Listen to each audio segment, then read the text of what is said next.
자, 여러분들 제 1장 보시죠. 1장 개념체계인데, 여러분들 시험에서 두 문제가 나와요. 두 문제가. 그런데 이제 개념체계에서 나오는 유형은, 이론 문제로 대비하시는데, 전반적으로 이론 문제가 한 20문제 가까이 출제가 되고 있는데, 17문제에서 뭐 한 20문제 가까이. 근데 이제 이론 문제는 철저하게 기준서 위주로 공부하셔야 돼요. 그래서 이 교재 자체가 기준서에 있는 내용들을 담고 있기 때문에 거기 있는 문장들을 우리가 줄치는 문장들은 반드시 좀 체크하셔야 되겠다라고 하는 거죠. 자, 그래서 거기 일반 목적 재무보고의 이 목적이다. 거기 첫 번째 줄에 보면 이제 이 개념체계의 기초를 형성한다. 개념체계의 기초를 형성한다. 거기다 줄치시고 그 다음 줄에 그 목적으로부터 논리적으로 전개된다. 자, 일반 목적 재무보고의 이 목적은 개념체계 기초를 형성하고 그 목적으로부터 논리적으로 전개된다라고 하는 거. 자, 그 다음에 거기 이제 목적을 한번 보세요. 일반 목적 재무보고.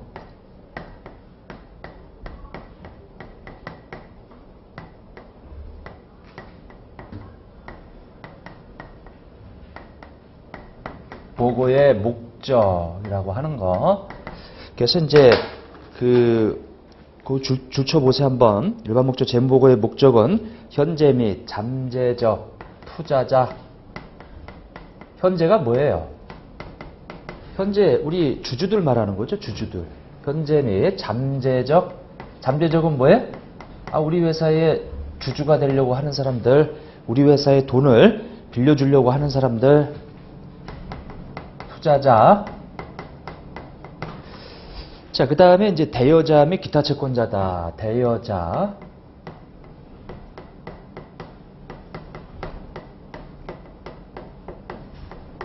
기타 채권자. 이렇게. 자, 기업의 자원을 제공하는 것에 대한 어떤 의사결정을 할 때, 그러니까 이제 이 사람들의 이 합리적인 의사결정을 할 수 있도록, 요건 이제 이 경제적인이죠. 경제적인. 이 사람 돈 가지고 있단 말이에요. 그 경제적인 의사결정에 이제 도움 주려고 합리적인 의사결정 할 때 유용한 재무정보를 제공하는 거다. 이 사람들의 합리적 의사결정을 위해서 유용한 정보를 제공하는 것.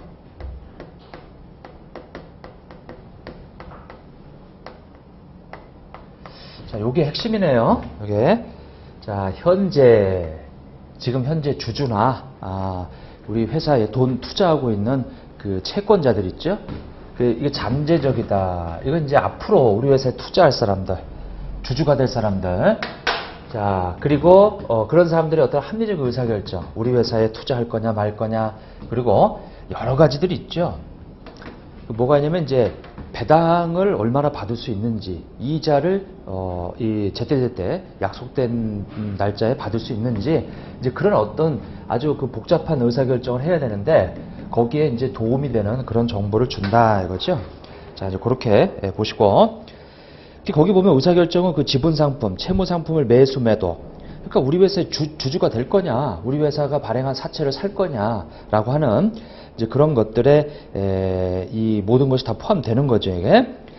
거기 다음 점에 보면 한번 읽어보세요. 배당이나 원금이자를 제대로 받을 수 있는지, 즉 맨 밑에 결론적으로 기업에 유입될 미래 캐시플로우에 대한 전망을 평가하는 데 도움을 주는 정보를 필요로 한다. 이렇게. 그래서 이 사람들은 기업에 유입될 이 미래 캐시플로우, 그러니까 과연 장사에서 얼마나 캐시플로우 가져와서 나한테 줄 수 있느냐, 이제 그런 정보들을 도움이 되는 정보들을 준다라고 하는 거죠. 자, 뭐 요 정도만 정리하시고, 그 다음에 이제 넘어가서, 자, 일반 목적 재무보고의 유용성이다. 유용성. 자, 거기 유용성이라고 하는 것은 이게 얼마나 필요한 건지, 그거는 뭐 당연히 의사결정할 때 이제 도움이 되니까 당연히 이 재무보고 이것이 이제 필요한 거죠. 거기 주요 이용자다. 주요 이용자. 자, 주요 이용자인데 결국은 이 사람들이에요. 이 사람들 현재 및 잠재적 투자자, 대여자 및 기타 채권자다라고 하는 거. 주요 이용자로 보는 것을 이제 현재 및 잠재적 투자자, 현재 및 잠재적 투자자 이렇게. 그리고 이제 대여자 및 기타 채권자를 우리는 주요 이용자로 본다라고 하는 거죠. 자, 1.2.2 두 번째 점 봐보세요. 거기 줄칠한 데만 줄치고 그것만 보세요. 그러나 일반 목적 재무 보고서는 현재 및 잠재적 투자자, 대여자, 기타 채권자가 필요로 하는 모든 정보를 제공하지는 않으며 제공할 수도 없고요. 그래서 모든 정보를 제공하는 것은 아니다.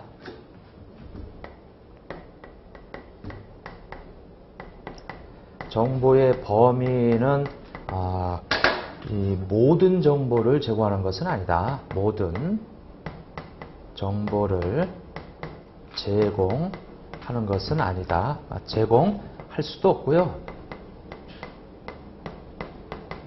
할 수도 없음. 이렇게 굉장히 핵심적인 단어들만 좀 줄쳐 놓으시고, 자, 그 다음에 1.2.3에 보면 보고기업의 가치를 추정하는 데 도움이 되는 정보를 제공한다. 줄쳐 보세요. 거기 일반 목적 재무 보고서는 보고기업의 가치를 보여주기 위해서 고안된 것이 아니다.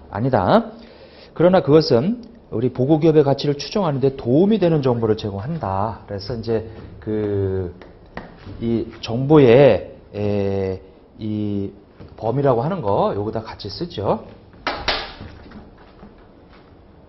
거기 보고기업의 가치를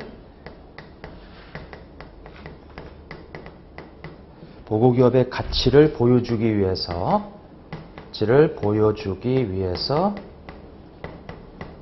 위해 고안된 게 아니에요. 이게 뭐 당연한 거죠. 여기도 보고기업의 가치는 주로 이제 주가가 보고기업의 가치를 나타내는 거고, 이 재무제표라고 하는 거, 이 일반적인 목적 재무보고는 이미 과거에 일어난 것을 정리하는 학문이에요. 회계라고 하는 것은 앞으로 미래를 예측하는 게 아니고 과거 정보를 이미 일어난 거, 그러니까 기업이 기계장치 샀다, 산 것을 정리한 거예요. 또 감가상 했다, 이런 것들 정리하는 학문이 회계란 말이에요. 단지 그걸 통해서 정보 이용자들이 미래를 예측하는 거지, 그 정보 자체가 어떤 미래를 예측하는 그런 정보 수치는 아니에요. 이게 원래 과거에 이미 일어난 거를 정리하는 거죠. 보유 가치를 보여주기 위해서 고안된 것은 아니다. 다만 그 점은 다 중요한 얘기. 보고기업의 가치를 추정하는 데 도움이 되는 정보를 제공한다라는 말, 그거 좀 줄쳐 놓으세요. 자, 뭐 그 정도 돼 있고, 자, 그 다음에 이제 1.2.5에 보면 주요 이용자가 아까 현재 또는 잠재적 투자자라고 그랬죠. 그 다음에 대여자, 기타 채권자. 자, 근데 그 사람들 아닌 이제 다른 기타 정보 이용자들도 일반 목적 재무보고 사용할 수 있죠. 근데 이제 이 사람들은, 주요 이용자들은 주로 거기 일반 목적 재무보고서에 의존할 수밖에 없죠. 일반 목적 재무보고에 의존할 수밖에 없어요. 왜? 그 기업의 내부 정보는 이 주요 이용자들이 알아낼 수가 없단 말이에요. 이게 알아내는데 한계가 있죠. 한계가. 무슨 뭐 뉴스라든지 보도자료라든지 이런 것도 다 도움이 되겠지만은 이 내부적인 어떤 자세한 것은 알기 어려워요. 그래서 이 사람들은 일반 목적 재무보고에 주로 의존해요. 그런데 기타 이용자들은, 네 번째 이제 여기 나오는 기타 이용자 있죠. 이용자 중에 이제 경영자들은 이제 내부 정보를 알죠. 그래서 물론 일반 목적 재무보고도 활용을 하지만 거기에 의존할 필요는 없죠. 이거는. 그래서 일반 목적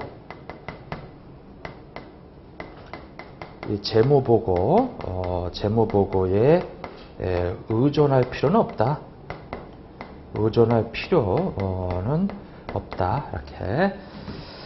그러니까 이제 이론 문제는 어쩔 수가 없어요. 기준서에 있는 문구를 갖다가 그대로 갖다 놓으니까 여러분들이 익숙하게 좀 읽어볼 필요가 있다라고 하는 거죠. 물론 이제 여기 앞부분이 뭐 중요도가 뭐 높아서 이렇게 보는 건 아니지만은 그래도 챙길 건 챙기고 혹시나 나오면은 또 그 낯설기 때문에 일반 목적 재무 보고에 의존할 필요는 없다. 경원장. 자, 그 다음에 감독 당국도 있죠. 감독 당국 이렇게 되어 있다. 거기 보면 일반 대중도 일반 목적 재무 보고 당연히 활용해요. 근데 이제 이 주요 대상은 아니죠. 주요 대상으로 한 것이 아니죠. 일반 목적 재무 보고, 일반 목적 재무 보고의 주요 이용자는 아니에요. 주요 이 문구 자체가 주요 대상이 아니다. 주요 대상이 아니다.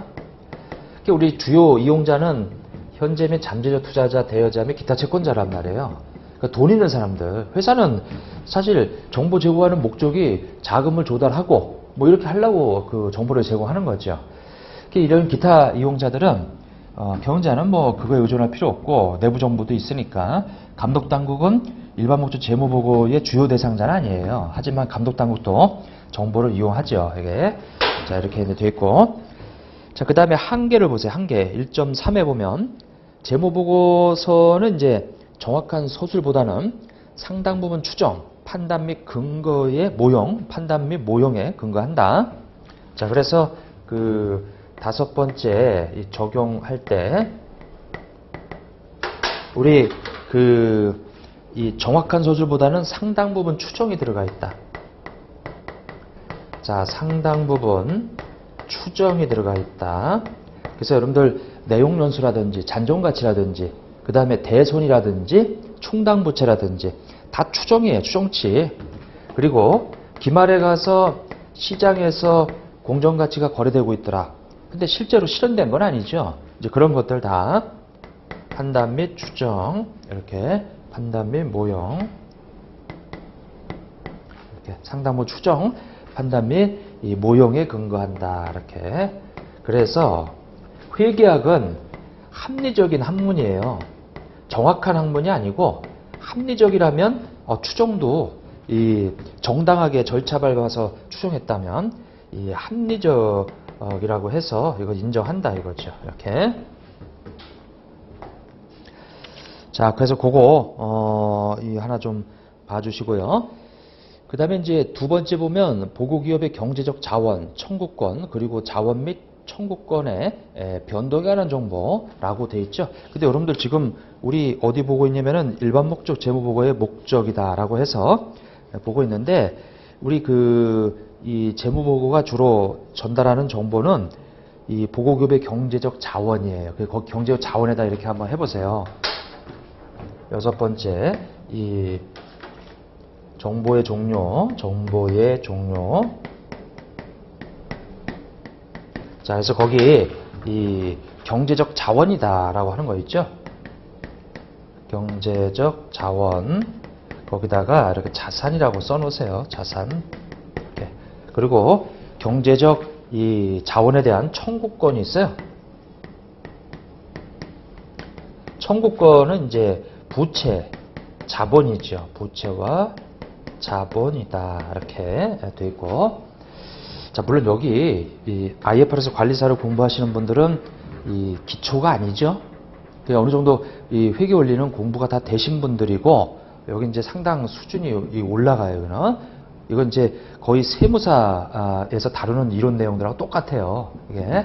그래서 이제 일부 학생들은 세무사 회계사 보시는 분들이 IFRS 관리사 시험을 자주 봐요. 이게 왜냐하면 이론적인 내용들을 검증하기 위해서 왜냐하면 이제 이 기준서를 거의 다 다루고 있기 때문에 IFRS 관리사가 자 요거 무슨 얘기냐면 기업은 이렇게 이 자금을 조달을 해서 빌려와서 자, 가지고 이제 운영을 한단 말이에요. 운영, 이렇게 한단 말이에요. 운영을. 자, 다른 말로는 이제 운영 또는 이제 투자를 한다라고 하는 거죠. 투자를 한다. 그러면 자금을 어떻게 조달하냐면, 여러분들 개인적으로 생각해 보세요. 내 돈이다, 이거 내 돈이다. 내 돈 1억 가지고, 그리고 남의 돈 가지고, 이건 이제 은행에서 돈 빌리는 거죠. 2억을 돈 빌려다가, 이렇게. 돈 빌려다가, 내가 만약에 치킨 사업을 한다. 치킨 사업에 투자했다. 치킨 사업에, 이렇게. 투자했다. 이렇게. 자, 이거 남의 돈, 내 돈, 이렇게. 이게 이 기업으로 따지면 남의 돈을 부채라고 그래요. 그리고 이제 내 돈을 우리는 자본이라고 그래요. 왜냐면 이제 요건 이제 기업 입장에서는 주주들인데, 주주들은 기업이 망할 때까지 같이 가니까 사람으로 치면 이제 사람이 생을 다할 때까지 이제 그건 내 돈이다 이거예요. 이게 법인도 마찬가지로 주주들은 회사하고 같이 간단 말이에요, 이게. 그래서 그런 의미에서 이렇게 이제 3억 원을 들여가지고 치킨 사업에 투자했다 이런 얘기죠. 이렇게 투자했다. 자, 그래서 여기를 이제 우리 내 입장에서는 이제 경제적 자원이에요, 이게. 근데 이 경제적 자원 3억 원은 사실은 이제 동전의 양면인데 뒷면을 보면 이게 이제 은행이 청구권을 2억을 가지고 있죠. 이건 청구권이죠. 청구권. 그리고 이건 뭐예요? 우리 기업 입장에서는 이제 주주들이 청구한단 말이에요. 자본이란 말이에요. 이게. 이렇게. 그래서 이제 경제적 자원은 자산, 청구권은 부채와 자본이다라고 하는 거죠. 자, 이제 이렇게 빌려와서 치킨 사업에 해가지고 이제 이걸 통해서 치킨 사업을 통해서 이제 이렇게 들어오는 게 있어요. 이게 성과죠, 성과. 거기 보면 자, 그리고 자본 및 청구권의 변동, 이게 성과예요. 근데 여러분들 성과를 얻잖아요. 그 성과 얻으면 그 반대편에 뭐가 막 움직이냐면 자산이 움직이고 막 부채가 이렇게 막 움직여요. 이렇게 성과를 위해서 희생한 게 있어요. 희생한 게 있으면 이제 또 반대편에 막 자산이 움직이고 부채가 막 이렇게 변동하죠. 이렇게. 자, 그래서 거기 자원 및 청구권의 변동. 자, 자원 및 청구권의 변동. 제가 이게 자원이라고 그랬고 이게 청구권 막 이렇게 돼 있죠. 이게 변동이다. 근데 중요한 거는 이게 자원이고 이게 청구권인데, 그리고 성과 희생인데 이 성과 희생은 우리 다른 말로 이것을 수익이라 부르고, 자, 이것을 비용이라 부른다 이거죠. 비용이라 부른다.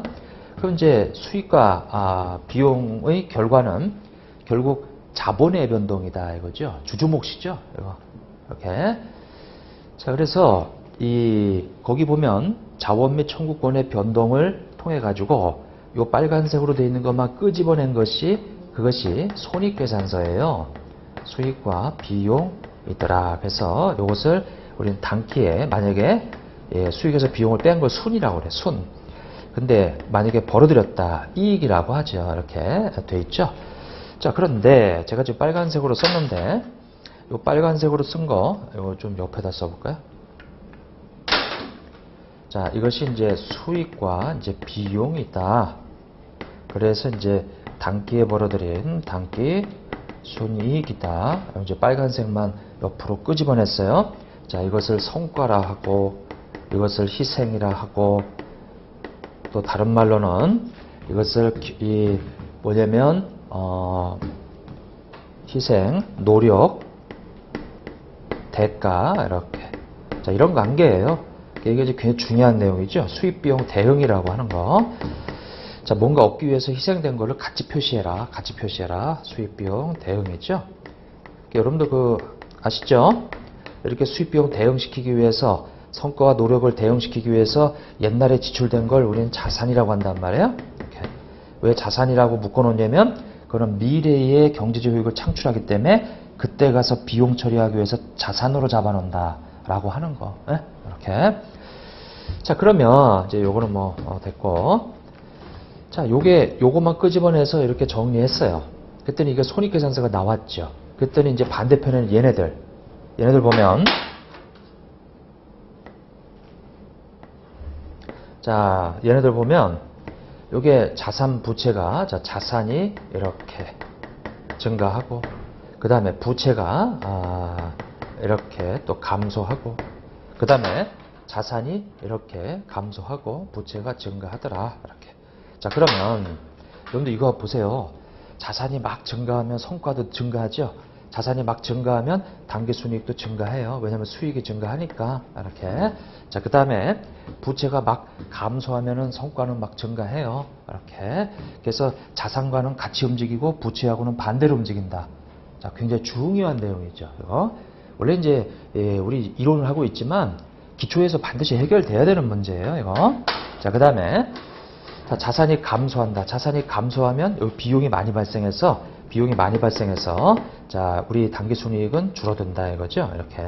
자, 그리고 부채가 증가하면 당기순이익은 줄어든다 이런 얘기예요. 그래서 자, 여러분들이 여기서 뽑아낸 우리 이 성과, 근데 그 반대편에는 청구권이 막 변동하고 있다. 우리 이 자원하고 청구권이 변동하고 있다.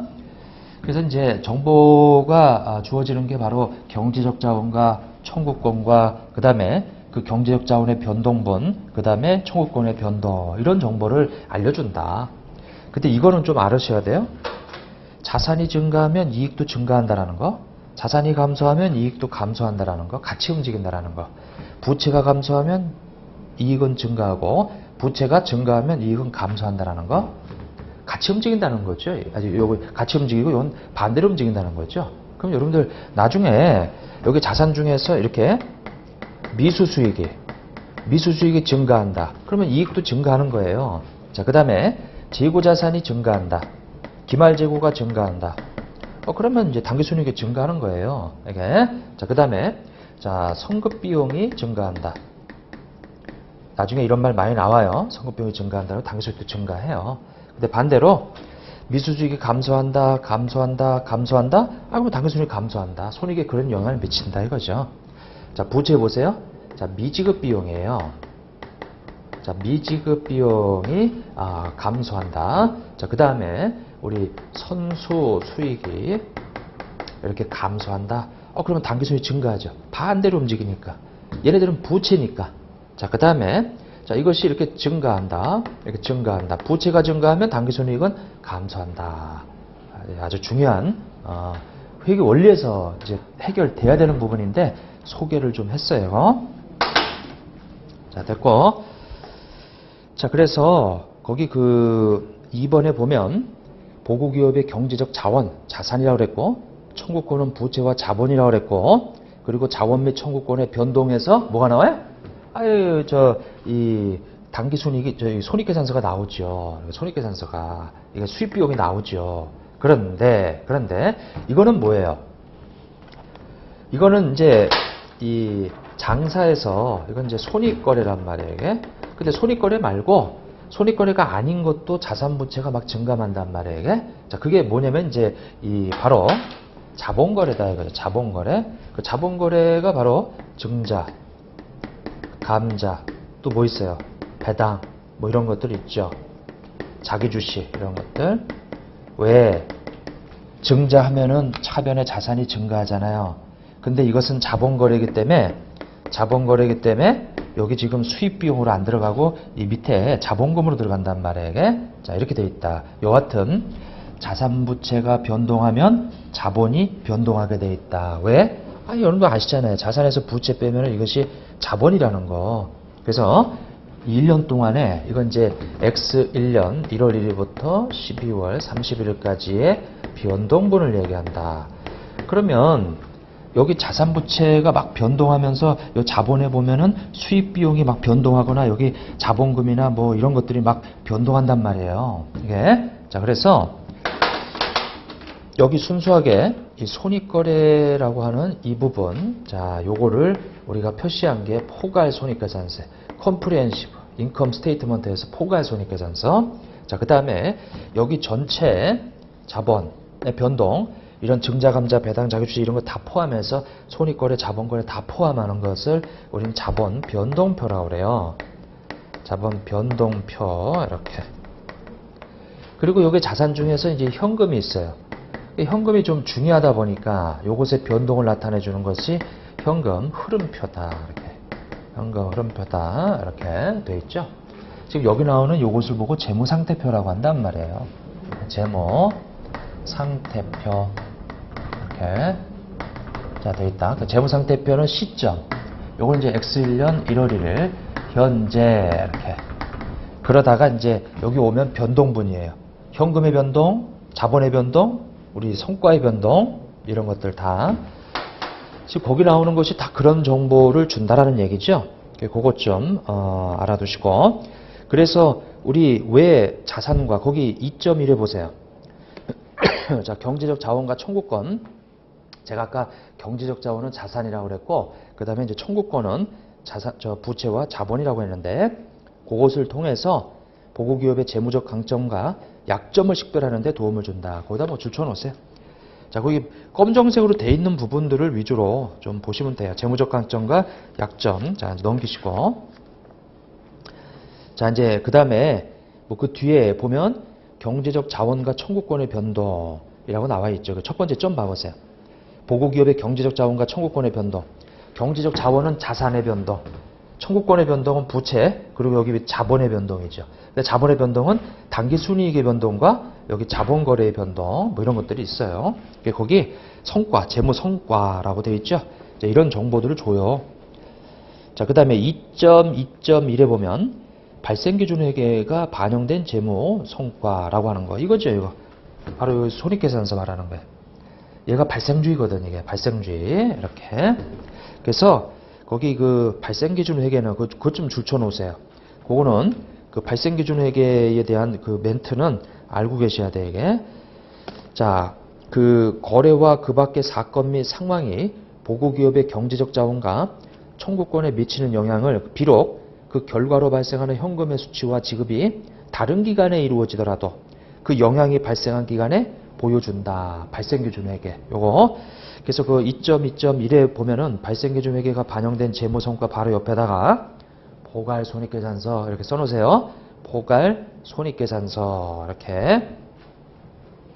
자, 그리고 거기 그 2.2.2에 보면 과거 현금이 반영된 재무성과에다가 현금흐름표라고 하나 써놓았어요. 현금흐름표. 자, 그리고 2.2.3에 보면은 재무성과에 기인하지 않은 경제적 자원 및 청구권의 변동, 거기다 자본 변동표 이렇게 한번 써보세요. 그래서 이제 우리 기업의 경제적 자원, 청구권, 그게 바로 재무상태표란 말이에요. 경제적 자원, 청구권이 바로 재무상태표. 그 다음에 이제 변동인데 그 중에 이제 발생기준에 기인한 재무성과라고 하는 것은 포괄손익계산서를 말하는 거고요. 그 다음에 현금흐름에 대한 어떤 그 성과, 재무성과, 1년 동안 변동분, 캐시플로예요. 그리고 이제 이 전체 우리 증자, 감자, 배당, 이 주주와의 거래에서 이런 것들 다 포함한 것을 자본 변동표라고 한다라고 하는 거. 그래서 뭐 그 정도 체크하시면 될 것 같아요. 자, 이런 정보를 준다 이거예요. 이런 정보를. 결국은 뒤에 가서 이제 재무제표가 이제 핵심이 되는 거죠. 왜냐면 다 나왔잖아요, 이게. 경제적 자원, 청구권, 이걸 다른 말로 재무상태표란 말이에요, 이게.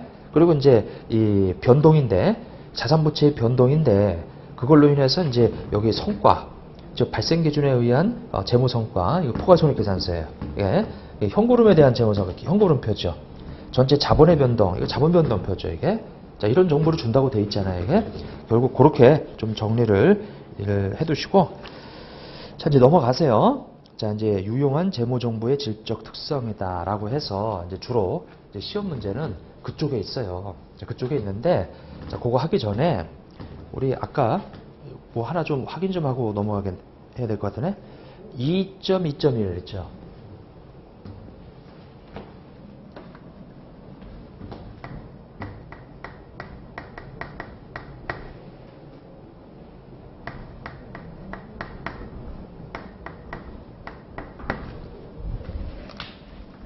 자, 발생기준 회계예요. 자, 발생기준 회계는 X1년, X2년, X3년. 자, 만약에 현금이 유출돼서 자, 10억이 유출됐어요. 자, 이게 뭐냐면 이제 상품이라고 하는 걸 사가지고 온 거예요. 그런데 운반비가 1억이 들어갔다. 이렇게. 그러니까 현금이 11억이 나갔죠. 근데 우리가 이제 발생기준 말고 여러분들이 쉽게 이 현금주의라고 한번 봐요. 현금주의가 뭐냐면 돈 나가면 비용이에요. 그래서 엑셀연도에 손실 났죠. 현금주의에 따라서 손실이 11억이 났어요. 근데 이제 이 상품을 요때 와가지고 이제 판매를 했는데 어떻게 팔았냐면 외상으로 판매를 했어요. 그러면 이제 돈이 하나도 안 들어왔죠. 근데 나중에 이제 회수가 됐어요. 자, 얼마냐면 이제 15억이 이렇게 회수가 됐더라. 그럼 현금주의에 따라서 회수가 됐으면 이익이 난 거죠. 15억이 이렇게. 자, 그러면 현금주의, 지금 하얗게 써드리는 것이 이게 현금주의 손익계산서에서 여긴 손실 나고 여기는 이익이 났어요. 그러면 우리는 15억이라고 하는 이익이 났는데 왜 그 이익이 났는지 뭐 알 수가 없어요. 원인을. 에? 돈만 회수됐을 뿐이지. 그래서 현금주의는 무슨 문제가 있냐면 이게 이제 현금주의인데 이 현금주의 문제점이 이제 드러났죠. 바로 우리가 수익이 현금주의 수익과 그 다음에 비용이라고 하는 것이 서로 다른 손익계산서에 X1년도 손익계산서, X3년도 현금주의 손익계산서에 표시가 됐죠. 그래서 수익비용 대응이라고 하는 것이 전혀 이루어지지 못하고 있다. 그리고 돈이 나가고 돈이 들어오는 것은 우리가 시기를 조절할 수가 있어요. 그래서 이익 조작 가능성이 있다라고 하는 거죠. 이렇게. 이익 조작 가능하다 이거죠. 가능하다. 이렇게. 자, 그래서 우리는 우리 그 돈이 회수가 된 그 원인이 발생한 거, 원인이 발생한 시기에 수익을 인식하자. 근데 여기 물건을 파는 것이 원인이죠. 그래서 돈이 들어온 거잖아요, 이게. 물건을 파는 것은 바꿀 수가 없죠. 물건 파는 거는 물건 팔고 돈 받을 때는 이제 시기를 조절할 수가 있는데, 물건 파는 것은 이것은 그 거래의 초와 자 파는 것은 바꿀 수가 없다. 그래서 이때 수익을 잡는다. 이때 수익을 잡는다. 그리고 이것이 뭐냐면 바로 대가고 성과죠.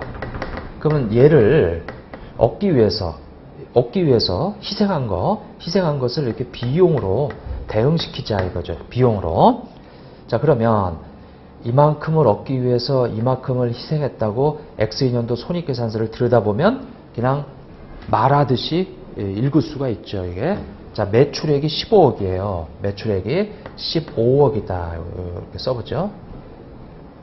15억이다. 이렇게.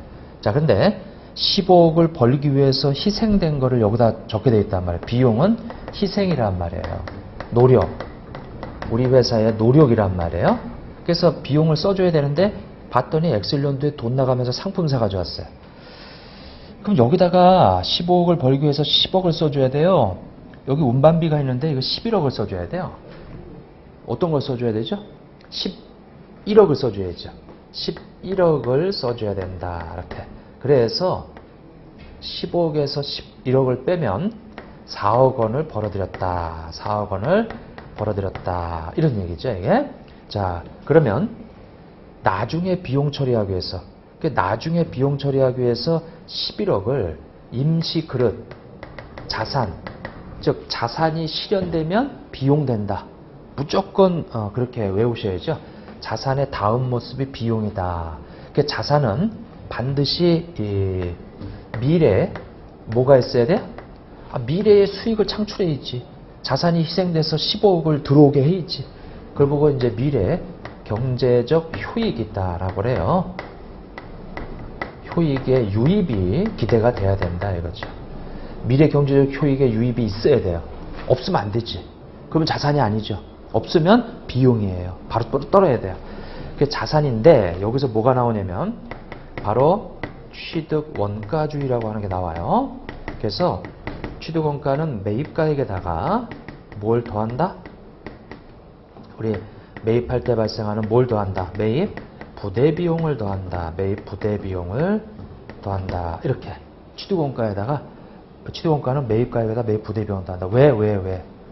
제가 지금 말씀드렸죠. 나중에 수익을 창출할 때 거기에서 대응시키기 위해서 대응시키기 위해서 이 자산으로 잡는다라는 거예요. 네? 이거 반드시 좀 알자. 그러면 발생 기준 회계로 하게 되면 자, 어떤 일들이 발생하냐면 현금주의에서는 돈 나가면 비용이고 돈 들어오면 수익이에요. 근데 중간에 어떤 일이 있었는지 전혀 못 나타내 주죠. 현금주의에서는. 왜? 현금주의에서는 이때 돈 나갔고 이때 돈 들어왔단 말이에요, 이게. 그래서 여기다 한번 표시해 보면 현금주의. 자, 현금주의에서는 X1년도의 비용이고요. 11억이고 그다음에 이제 X3년도에 이제 수익이다라고 해서 15억이죠. 그래서 이런 정보만 주어져요. 그런데 발생주의는 자, 요때 상품이라고 해서 11억이라는 것을 표시해 주고요. 그 다음에 이때 와가지고 매출이라고 하는 것이 15억이고요. 그 다음에 이 매출 원가라고 하는 것이 이제 11억이라고 해서 비용 처리되고, 그 다음에 지금 이 기업은 매출 채권이라고 하는 것이 15억이 있다. 이렇게 15억이 있다. 자, 그리고 이제 현금이 이렇게 15억이 들어오죠. 이렇게. 자, 그러면 어떤 게 더 많은 그 기업의 재무 상태라든지 이런 정보를 줘요? 현금주의에서는 이런 거 없어요. 지금 X2년도에 현재 이 기업의 상태가 매출 채권 15억이라는 우리 자산을 가지고 있다는 정보가 없어요. 현금주의에서는. 그래서 어떤 게 더 많은 정보를 준다? 현금주의보다 발생주의가 더 많은 정보를 준다 이거예요. 이런 정보 다 주죠. 여기는 그런 거 없어요, 지금. 돈 나가면 비용이고 돈 들어오면 수익이란 말이에요. 네? 그래서 우리 기업회계 기준은 발생 기준을 채택하고 있다. 단 얘를 무시하면 안 돼요. 얘는 뭐냐면 우리 현금 흐름표는 현금주의를 택하고 있다. 현금 흐름표 이렇게. 요 발생주의는 다른 거 뭐냐면 이제 재무 상태표 있죠. 파이널 포지션, 이 파이낸셜 포지션, 그 다음에 이제 우리 이 포괄 손익계산서, 컴프리헨시브 인컴 스테이트먼트, 그 다음에 이제 우리 이 자본 변동표. 그러니까 이제 우리 대부분의 재무제표는 발생 기준이고 현금흐름표만 현금주의예요. 근데 현금 요게 이제 수입 비용 대응시키지 못하고 이익 조작 가능성이 있더라도 그 기업의 현금을 나타내기 때문에 또 중요한 정보예요, 이것도. 이렇게. 근데 이제 그 기업의 청구권이나 경제적 자원을 더 잘 표시하는 것은 바로 이 발생주의다, 이거죠, 발생주의. 자, 그 정도만 보시고. 자, 첫 시간이라 좀 기초적인 얘기들을 좀 더 많이 곁들여서 말씀을 드렸어요, 이게. 그런데 사실 그 내용들이 중요한 내용들이에요, 이런 내용들이. 자, 그 정도 보시고, 거기 이 질적 특성이라고 해서 나오는데, 우리가 지금까지 이 정보를 전달한다고 그랬어요. 근데 그 정보가 가져야 될 어떤 규범적인 속성.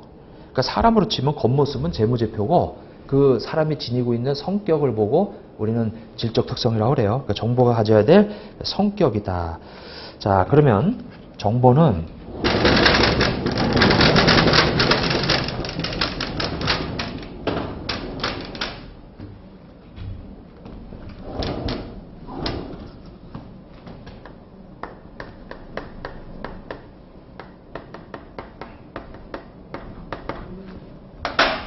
자, 질적 특성, 이건 이제 그 정보 이용자들한테 유용한 정보가 갖춰야 될 속성이다. 이렇게 성격. 자, 이걸 질적 특성이라고 한다. 자, 이제 그 밑에 보면 1번 보세요. 유용한 정보의 질적 특성이다. 그래서 유용하게 되기 위해서는 유용한 정보가 갖춰야 될 속성인데, 뭐 결론은 이게 지금 이 목적은 유용한 정보를 제공하는 데 있는데, 유용한 정보를 제공하는 데 목적이 있는데, 이 재무보고라고 하는 것이, 자, 그런데 거기서 일단은 근본적 질적 특성을 갖춰야 되겠다. 근본적 질적 특성을 갖춰야 되겠다. 그래서 유용한 정보가 되기 위해서 갖춰야 될 첫 번째 특성이 목적 적합성이다. 이렇게. 그 다음에 이제 충실한 표현이다. 이렇게. 근본적 질적 특성, 목적 적합성과 충실한 표현이다라고 하는 거. 자, 이렇게 되어 있고요. 그 다음에 우리 이 보강적 질적 특성이다. 얘는 이제 서포트 해주는 건데, 이 적시성이라고 하는 것이 있고요. 이해 가능성이라고 하는 것이 있고, 그 다음에 이제 이 비교 가능성이다. 검증 가능성이다. 이렇게 되어 있죠. 자, 그 다음에 이제 이 포괄적인 제약 요인으로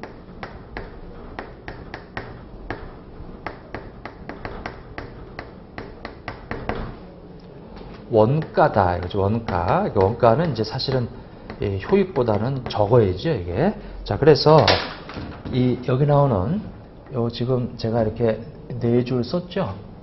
요거를 좀 머릿속에, 이게 시험 문제다. 이거죠. 시험 문제. 네? 이렇게 머릿속에 지금 요약을 한 거예요, 그냥. 네? 근본적 질적 특성의 2가지, 목적 적합성과 충실한 표현.